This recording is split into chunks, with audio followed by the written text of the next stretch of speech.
Today we are studying BSOC 132, Sociology of India.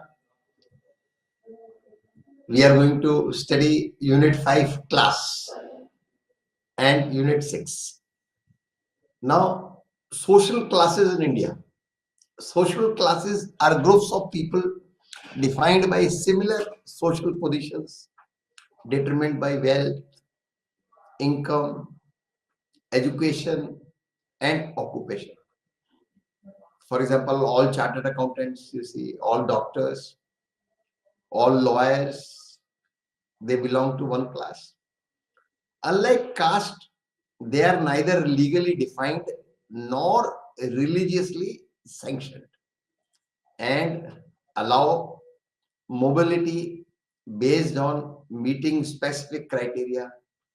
Social classes are hierarchical and reflect differences in wealth, income, lifestyles, and consumption pattern. So, social classes are groups of people defined by similar social positions, determined by wealth, income, education, and occupation. Unlike caste, they are neither legally defined nor religiously sanctioned and allow mobility based on meeting specific criteria. Social classes are hierarchical and reflect differences in wealth, income, lifestyles, and consumption patterns. Class formation in pre-British, you see, India. In olden days, you see, class formation was village-based economy. Pre-British Indian villages were largely self-sufficient, producing only for local consumption, leading to minimal economic surplus and less class differentiation. You see, whatever those villages they used to produce, they used to consume. Surplus was very, you see, little. So, village-based economy, pre-British Indian villages were largely self-sufficient, producing only for local consumption, leading to minimum, you see, economic surplus and less class differentiation. Next point is caste dominance. Class distinctions existed but were, you see, overshadowed by the caste system. So, class distinctions existed but were, you see, brought down by the, you see, caste system. Rurals, rulers versus subjects. Clear distinctions existed between rulers. Rulers means kings, courtiers, jamidars, jagirdars, and the ruled. So clear distinctions existed between, you see, the king and the ruled, courtiers and the ruled, jamidars and the ruled, jagirdars and the ruled, with the ruling class living off revenue village, you see, revenue from village, you see, communities. They were collecting money from the village communities. So clear distinction existed between rulers, kings, courtiers, jamindars, jagirdars, and the ruled and the population, with the ruling class living off, you see, revenue from village communities. They used to collect money from the, you see, communities. Now, impact of British rule on class formation. You see, what was the impact of British rule on class, you see, formation? Changes in agriculture, you see, land ownership. Traditional communal land rights were replaced with individual ownership through reforms like the permanent Ryotwari and Mehelwari settlements. Next point is revenue system. Revenue was fixed in cash, irrespective of actual crop yield. You see, whether the crop yield is less or, you see, more. Encouraging cash crop production, you see, over food crops. Commercialization, increased trade, and improved transport systems. supported a market-oriented economy. Next point is, you see, trade and commerce, export of raw materials. You see, India became the surplus of raw materials for British, you see, industries. We were exporting raw materials to, you see, British industries. We had, you see, abundant of, you see, say for example, raw material was available in abundance. Decline of handicrafts, imported British goods destroyed local handicrafts, leaving many artisans dependent on stagnant agriculture. You see, our artisans who were, you see, dealing in handicrafts, you see, those goods, their British goods, you see, destroyed, you see, their products. And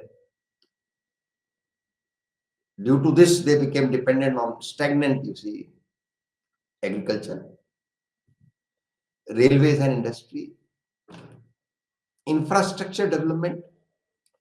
Railways and roads were, you see, developed to facilitate the raw materials transport and investment in plantations, textiles, and mining.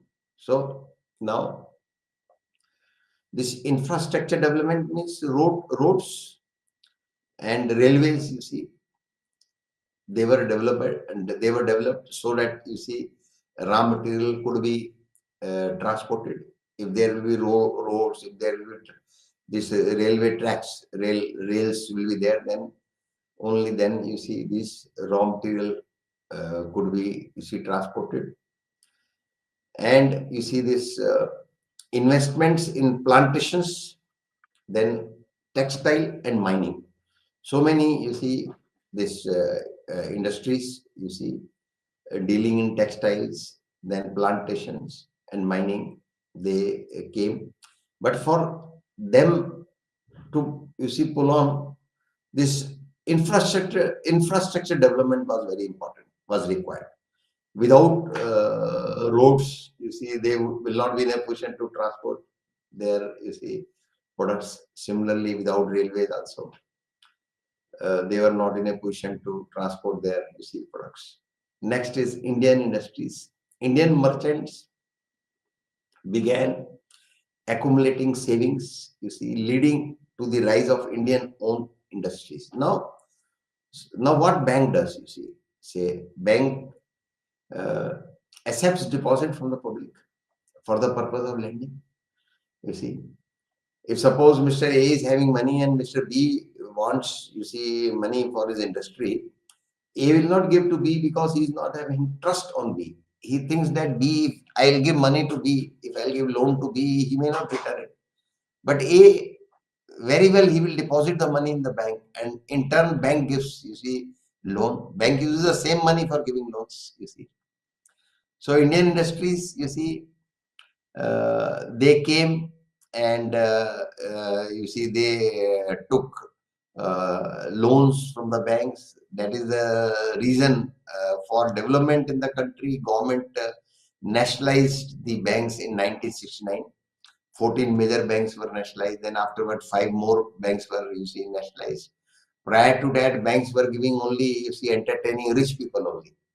They were not giving money to, you see, poor or middle class people. Banks were owned by rich people, and they were entertaining only rich clients so that they could make good revenue, you see, in the bank. But when the government purchased the banks, the government asked the banks to give loans to, you see, these agriculturists, small industries, you see, and government came out with so many schemes also, government schemes. So there was a lot of improvement in industrialization also in the country. Once upon a time, we used to import the wheat from USA, red wheat we used to get, but now we are self-sufficient. We need not, you see, import wheat. In fact, whatever is surplus, we are exporting also.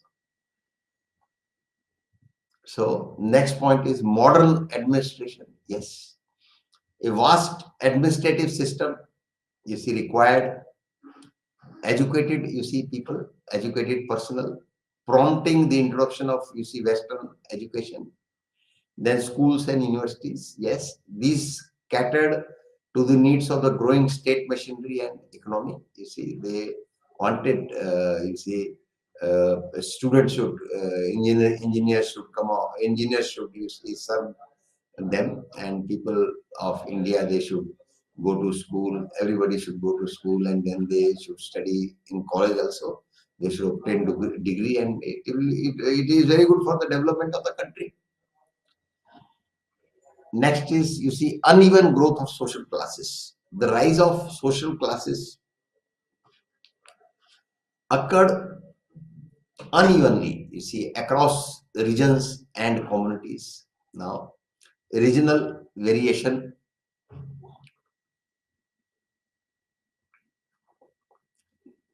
Bengal and Bombay saw the earliest emergence of zamindars, tenants, industrialists, and workers.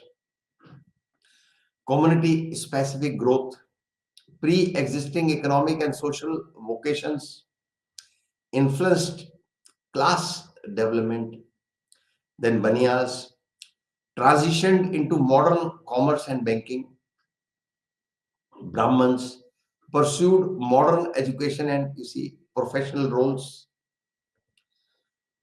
Now, social classes in rural India, landlords, origins emerged from the British land settlement, like the permanent settlement introduced in 1793 by Lord Cornwallis, created a new class of landlords, including zamindars, who were given ownership rights over land.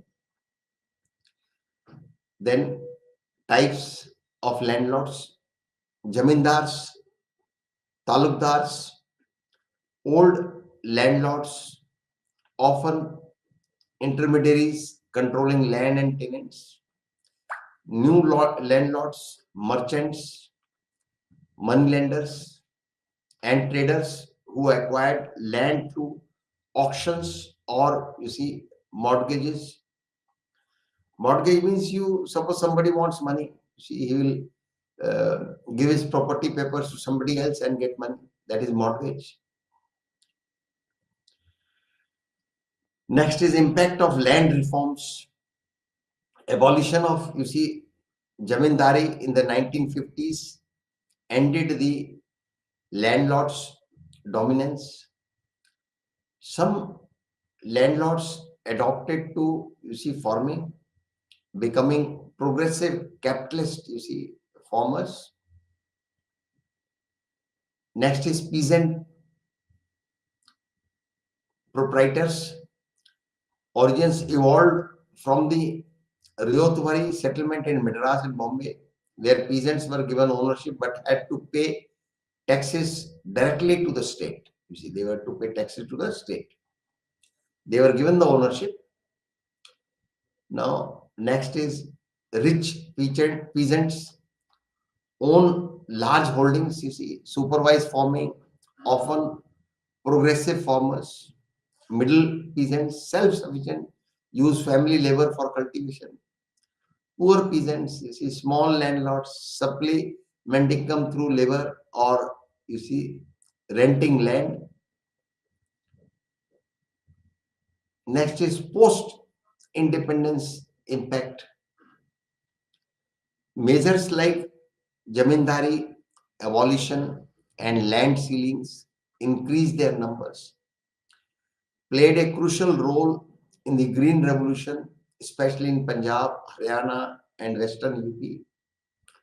Evolution transformed from ownership cultivators to rent-paying tenants due to zamindari system, included tenants, subtenants. Subtenancy means, you are on rent, you have given that property further on rent to somebody.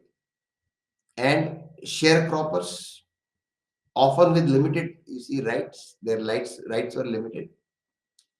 Tenancy reforms aimed at rent regulation, security of tenure and ownership rights. It benefited affluent tenants but left sharecroppers vulnerable. It aimed at rent regulation, security of tenure, and ownership rights. So tenancy reforms, you see were they aimed at rent regulation, security of tenure, and ownership rights. They benefited affluent tenants but left sharecroppers vulnerable. Next is agricultural laborers, you see categories. Small landholders supplementing income through labor, completely landless, you see, laborers. They are not having any land. Bonded, you see, laborers like Dablas in Gujarat, now abolished legally but persisting in some, you see, areas. So bonded laborers, it is abolished in our country legally. So under categories of, you see, agriculture laborers, we saw small landholders supplementing income through labor. You see, they are having small land, they supplement their income by doing labor work, and whatever, you see, land they are having, they do agriculture on that.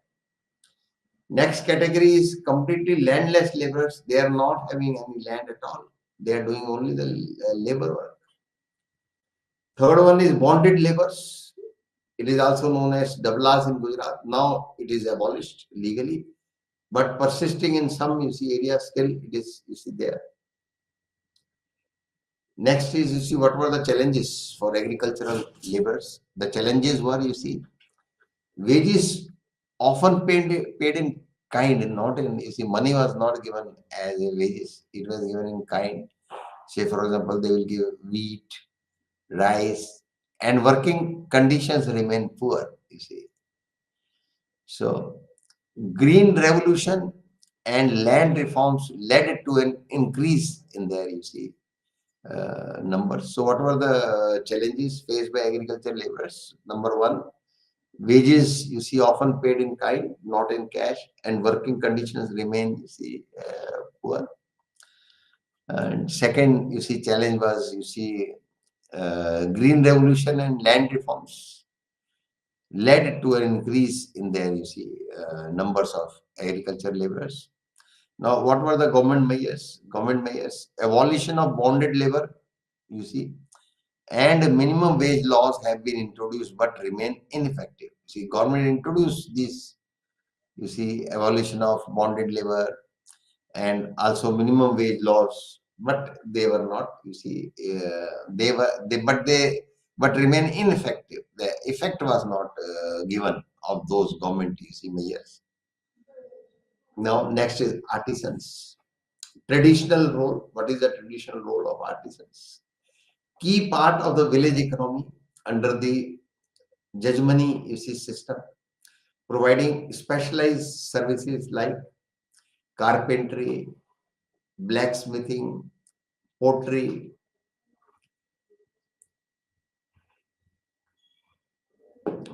These were the, you see, say for example, bullock cart. You see, if you are making wheels, bullock cart, you are making wheels of that cart. So their traditional role was to, you see, make these. They were engaged in carpentry, pottery, blacksmithing, etc. Other, you see, professions also. Next is impact of British rule.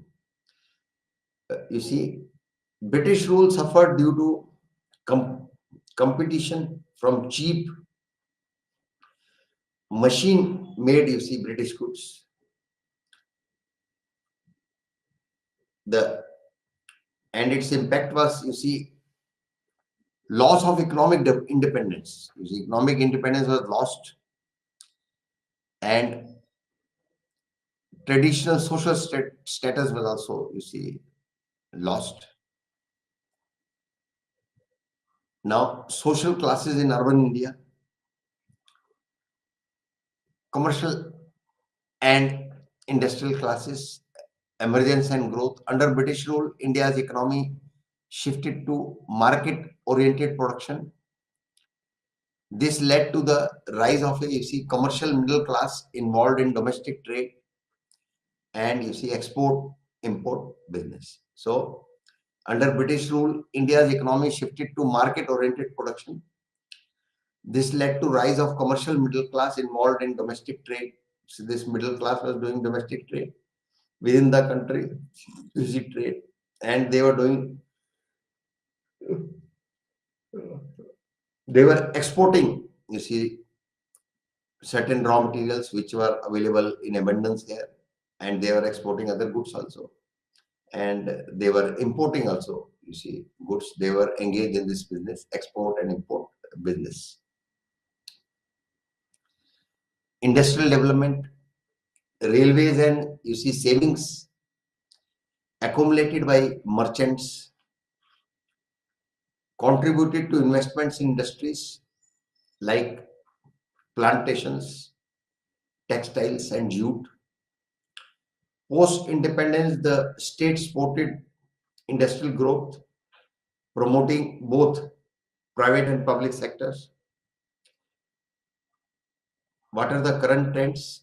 The post independence industrialization diversified into steel, paper, and other sectors, with assets concentrated among a few business houses like Tata's and Birla's. The rich remained rich and poor became poor.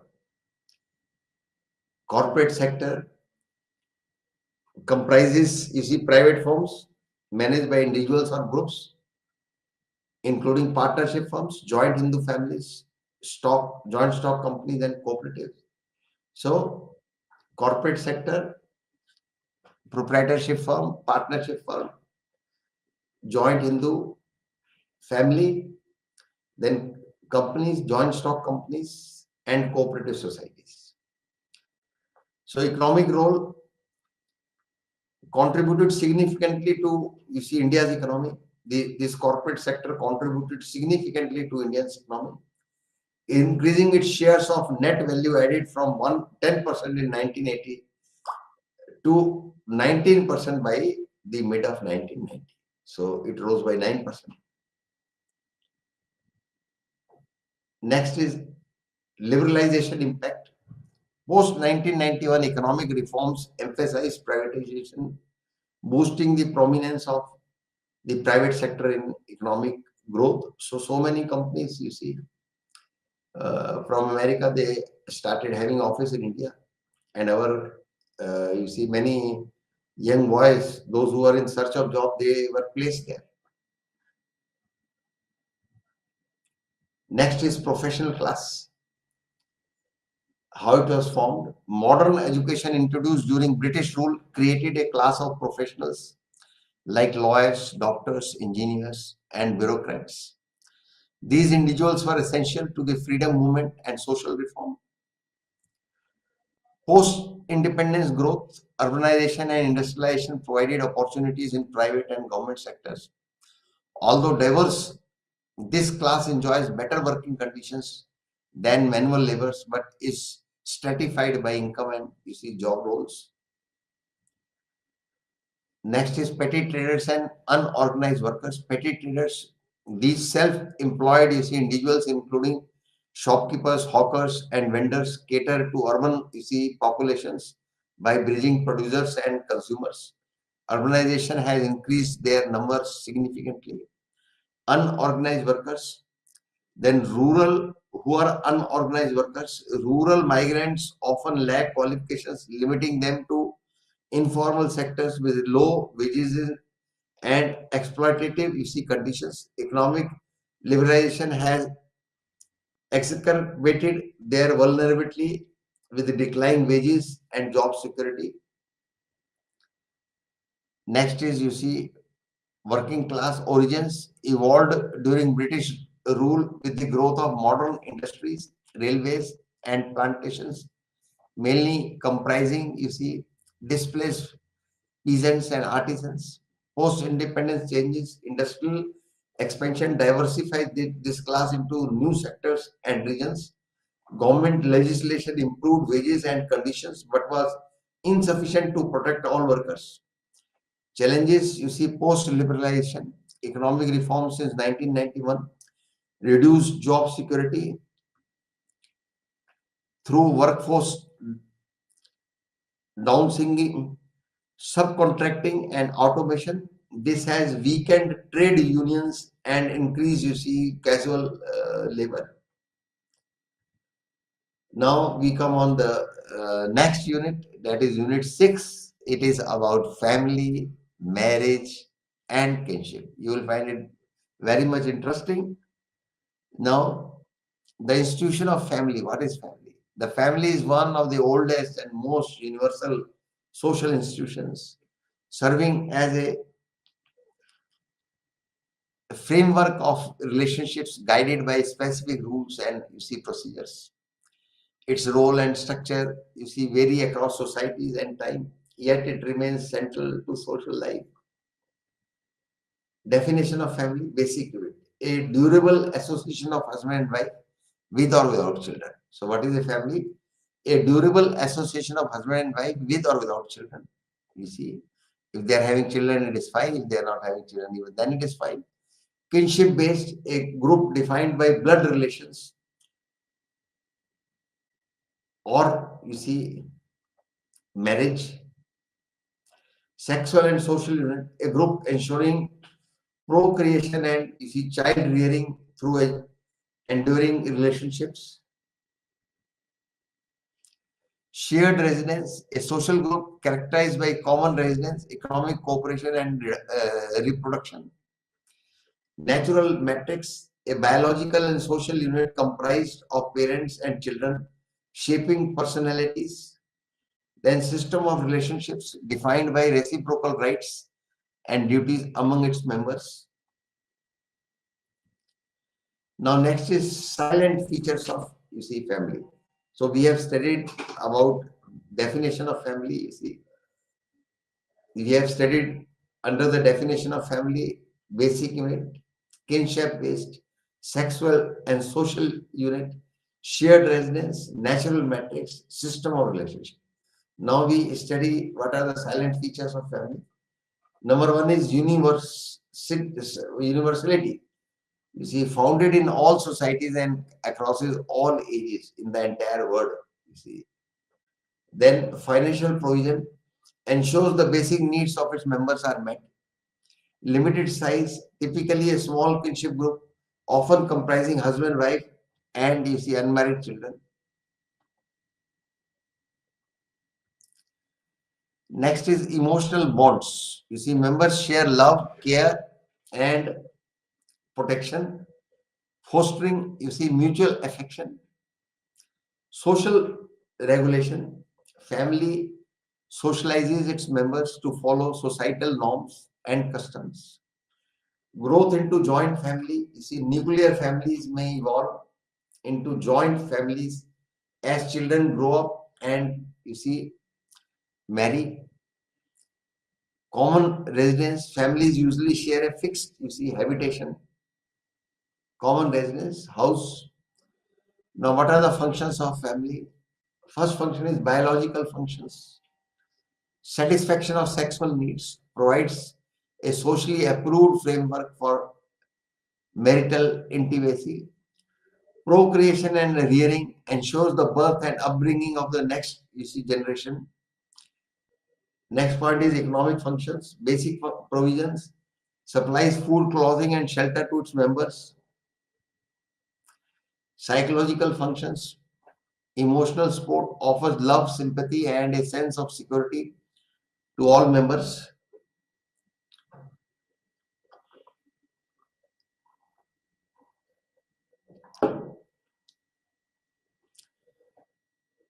Then social functions, socialization, teaches language, customs, norms, and values, enabling integration into society. Protective functions, care and safety, protects members from harm from infancy to old age. Recreational and religious functions, Recreation encourages activities that foster bonding and relaxation. Sports,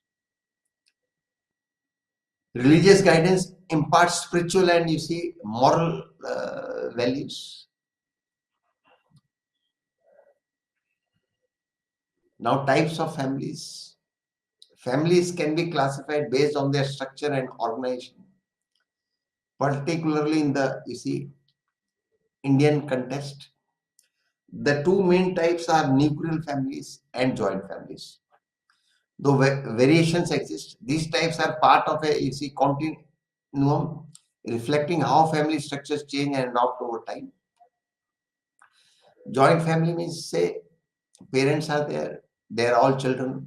Of course, girls, they get married, they go to their husband's home.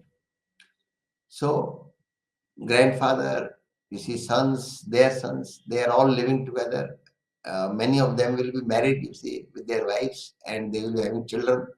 So that is a joint family. Nuclear family means husband, wife, then children. That is a nuclear family. Many times you are in the joint family, but the space is not sufficient. House is small, so it cannot. Suppose the son gets married, so son shifts to the new house, and his family will be non-nuclear. He and his wife.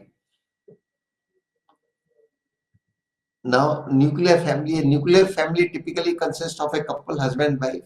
They are unmarried children.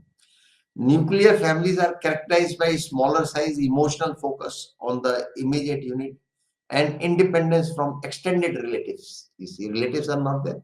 Husband, wife, their children. So that is nuclear family. Then joint family. A joint family, expands on the nuclear family to include additional kin such as grandparents, siblings, their spouses, and children. Multiple generations living together, often sharing property and responsibilities. In our country, joint families are defined by patrilineal relationships based on father-son bonds, matrilineal relationships based on mother-daughter bonds, fraternal relationship, brothers living with their families. Next is continuum of nuclear and joint families. Nuclear and joint families in India are not entirely distinct. They exist on a continuum basis. A nuclear family may grow into a joint family as members marry and have children. Joint families often retain, ritual, emotional, and economic connections, even if they split into smaller, units.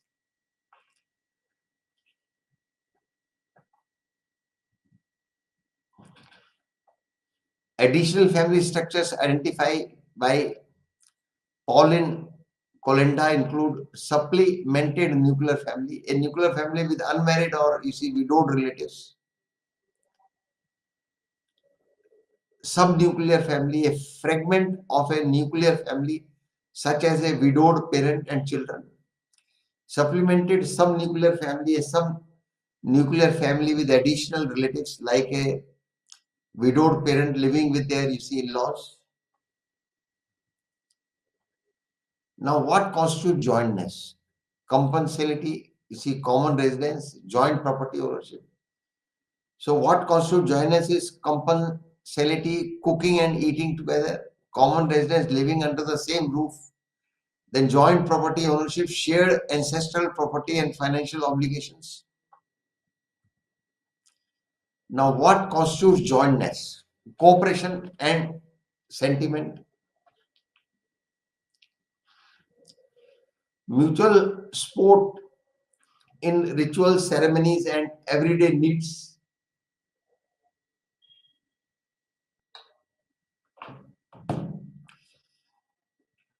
Ritual bonds, worship of a common, deity or ancestors, observance of rituals like Shraddh, ancestor worship. Shraddh means the person who is no more, doing worship on behalf of that person. shared rights during life events, that is marriage, births. Who constitutes a joint family? A joint family includes members who co-reside and share a common kitchen. Joint family members who co-reside or who reside together and share a common kitchen.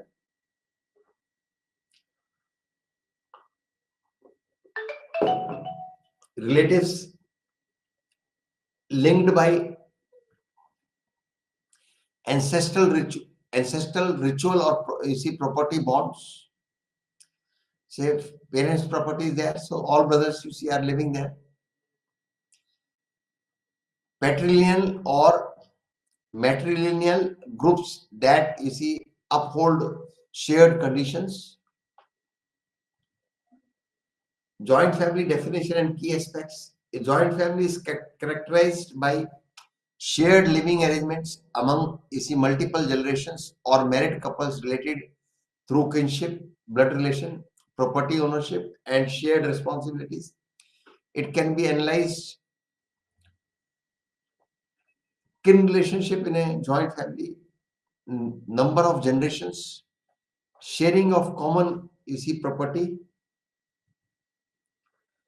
variability of joint families, the composition and structure of joint families vary over time and between regions.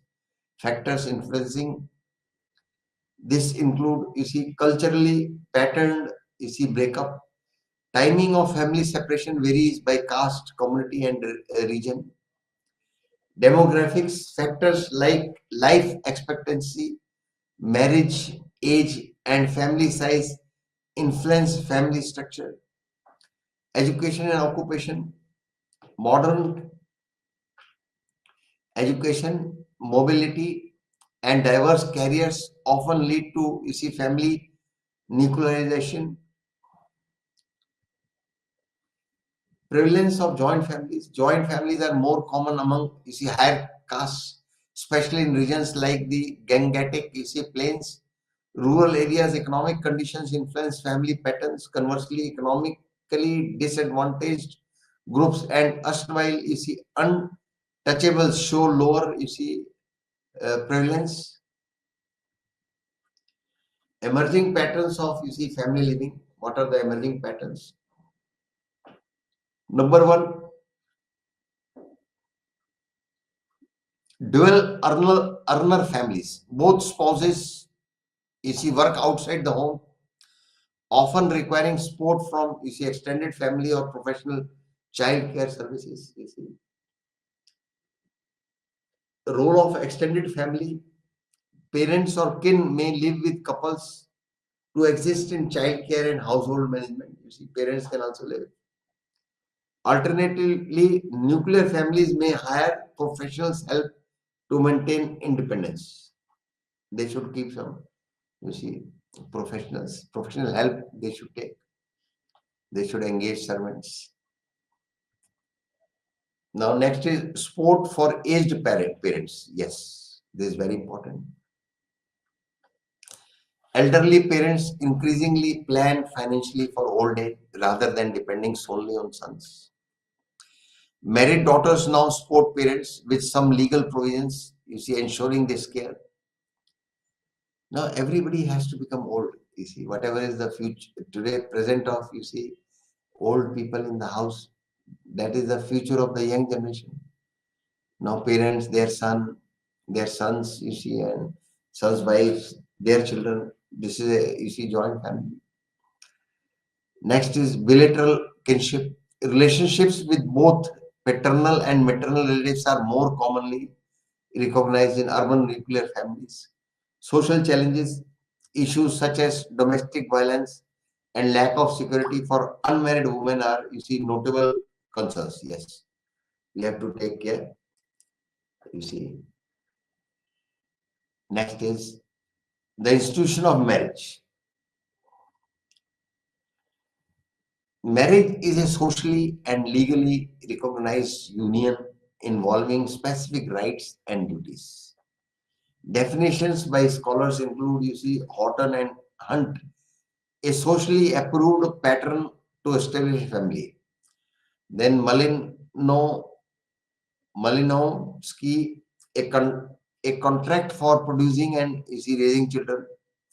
Western mark, a custom or law recognized relation with rights for the couple and their offspring.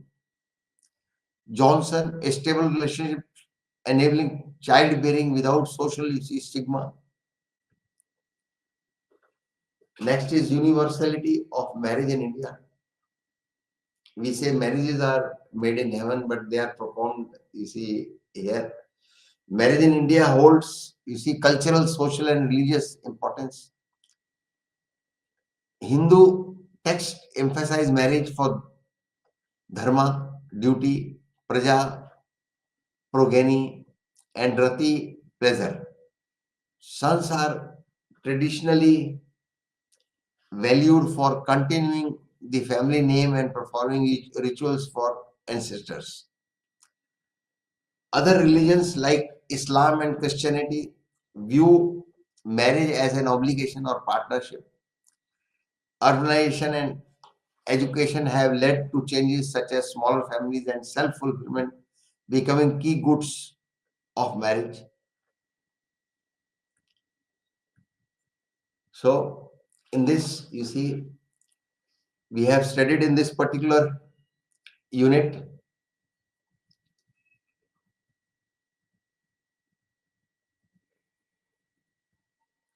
family, marriage, and kinship. We have studied the institution of family. The family is one of the oldest and most universal social institutions, serving as a framework of relationships guided by specific rules and procedures. Its role and structure vary across societies and time, yet it remains, central to social life.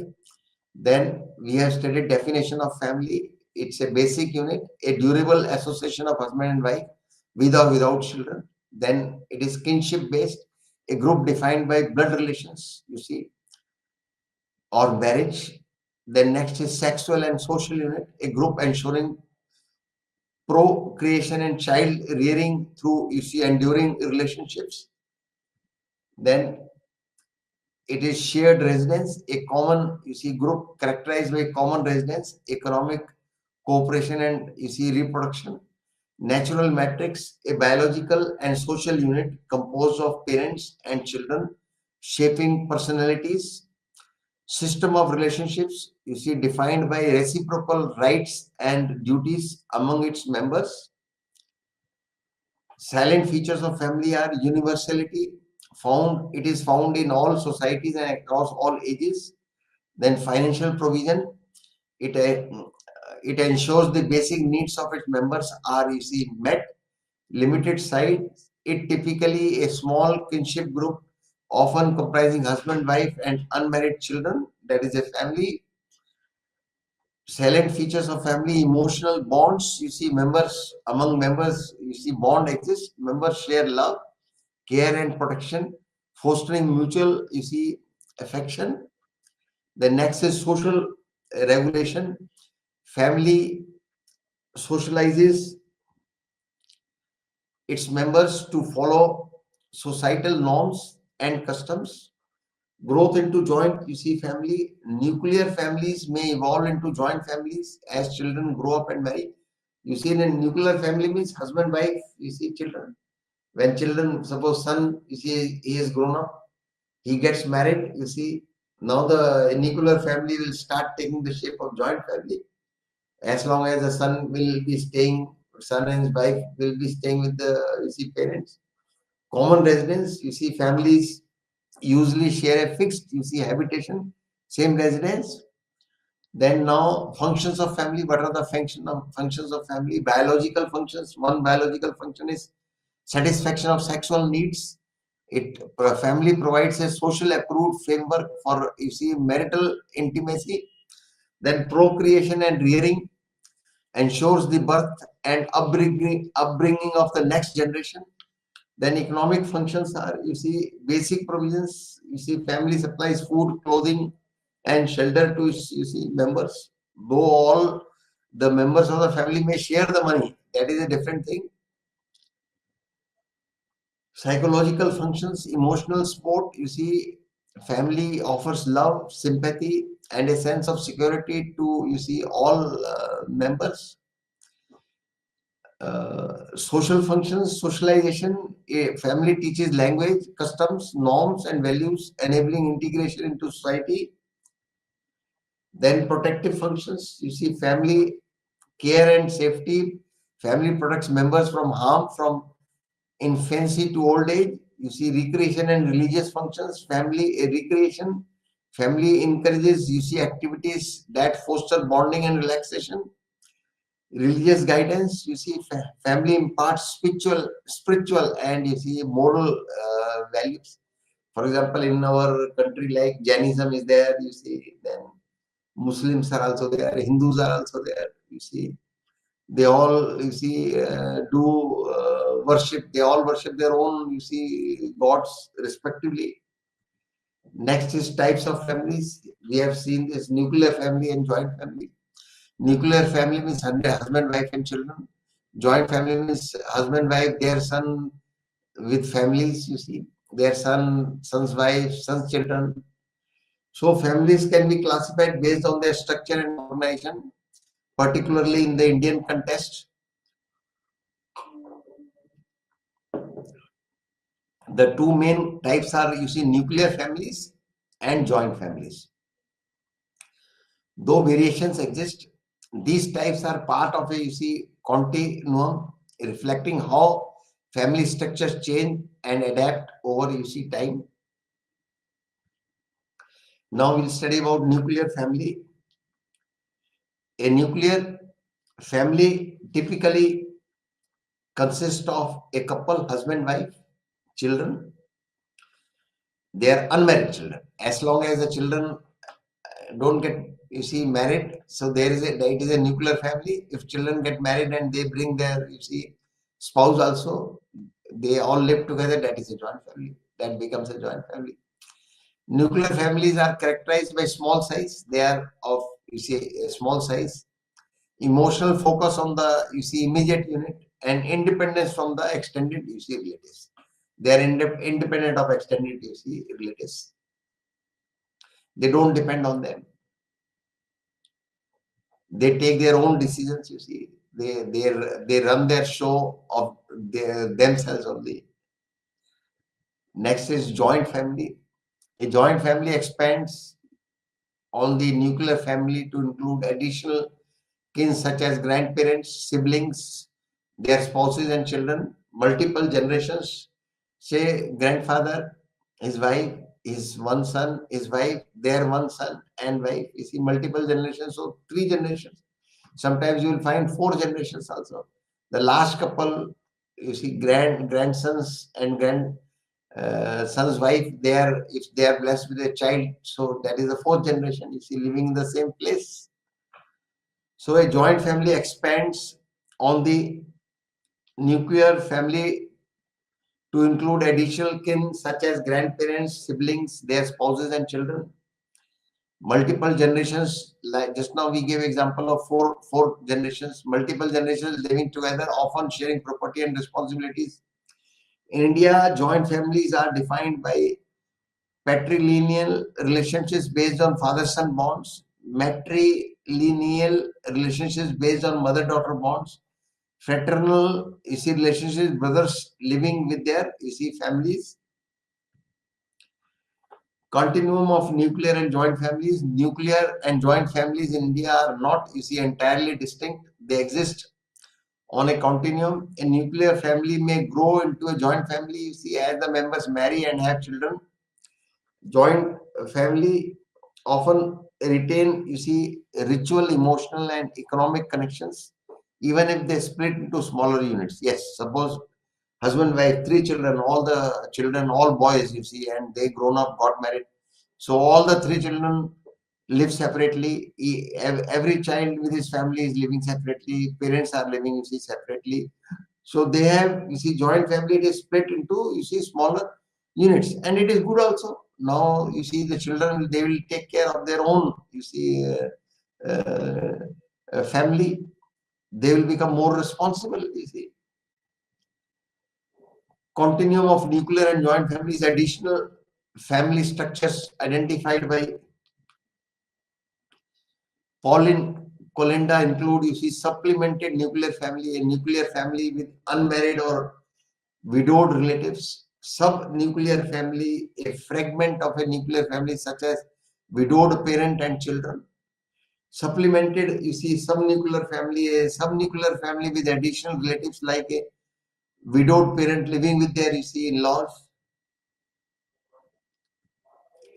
What constitutes jointness? You see, commensality, cooking and eating together, you see, that gives rise to jointness. Then common residence living under the same roof. Residence is also common. Then joint property ownership, shared consistent property and financial, you see, obligation jointly. What constitutes jointness? Cooperation and sentiment. You see, mutual support in rituals, ceremonies, and everyday needs.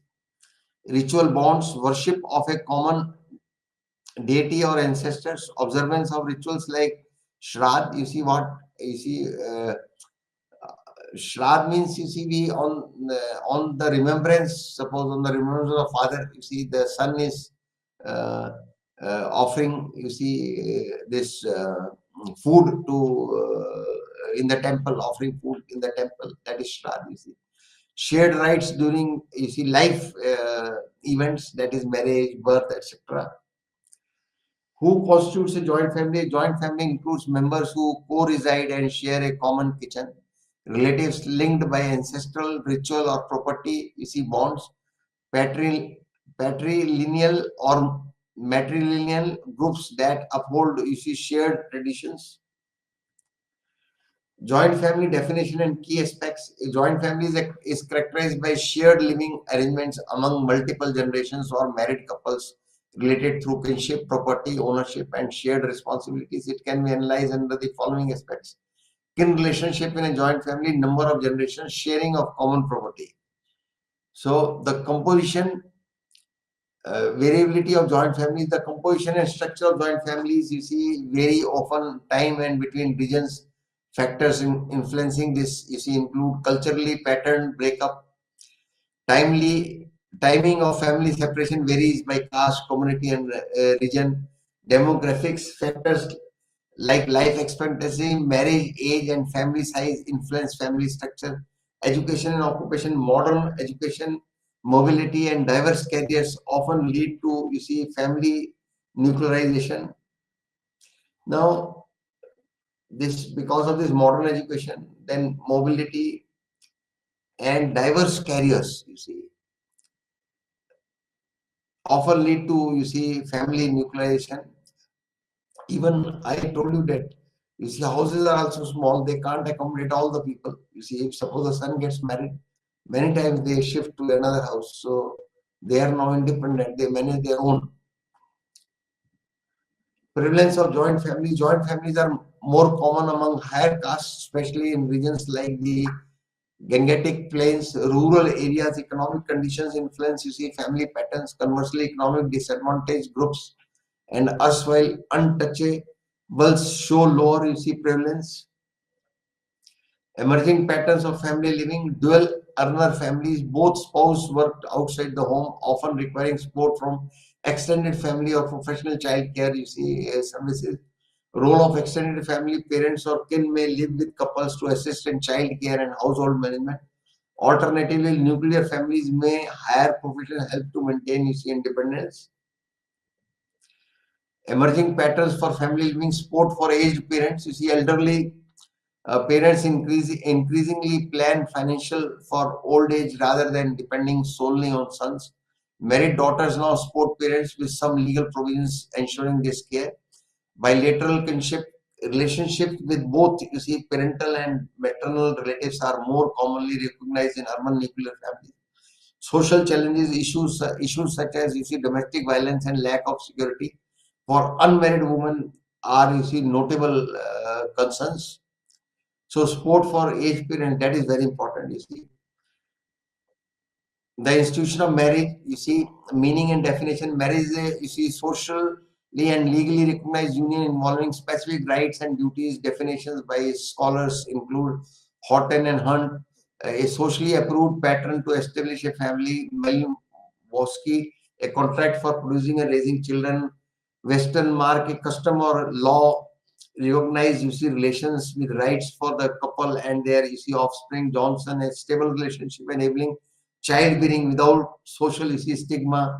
University of Marriage in India holds cultural, social, and religious importance. Hindu texts emphasize marriage for dharma, duty, praja, progeny, and rati, pleasure. Sons are traditionally valued for continuing the family name and performing rituals for ancestors. Other religions like Islam and Christianity, view marriage as an obligation or partnership. Urbanization and education have led to changes such as smaller families and self fulfillment. Upcoming key goals of marriage. So in this we have studied universality of marriage in India. Marriage in India holds cultural, social and religious importance. You will find, people in Bihar, they will celebrate their method of celebrating is different. You will find people in Punjab, their celebration method is different. You will find people in Delhi, their method is different. MP, their method is different. Then UP also. Mostly in Hindus, they take these, feras, this priest, Pandit, and in Sikhism, they do it in front of their guru, Govind Sahib. In Christians, in church, the father, he does. And then similarly in Muslim community also, their in Muslim, their spiritual, in the masjid, that spiritual, person, he does it. So in our country, so many, people of different castes, they live together, and their method of celebrating the marriages, different. So in this slide, we saw marriage in India holds cultural, social, and religious importance. Hindu texts, emphasize marriage for dharma, duty, Then progeny, praja, and rati, that is pleasure. Sons are, traditionally uh, valued for continuing the family name and performing mutuals, for ancestors. Then sons, then sons gets married, then he will have, children. He will be blessed with children. If suppose he is having son, then he will get his son married. Like this, the family goes on, So other religions like, Islam and Christianity view marriage as an obligation, or partnership. Then urbanization and education have led to changes such as smaller families, nuclear families, smaller families, uh, two to three children.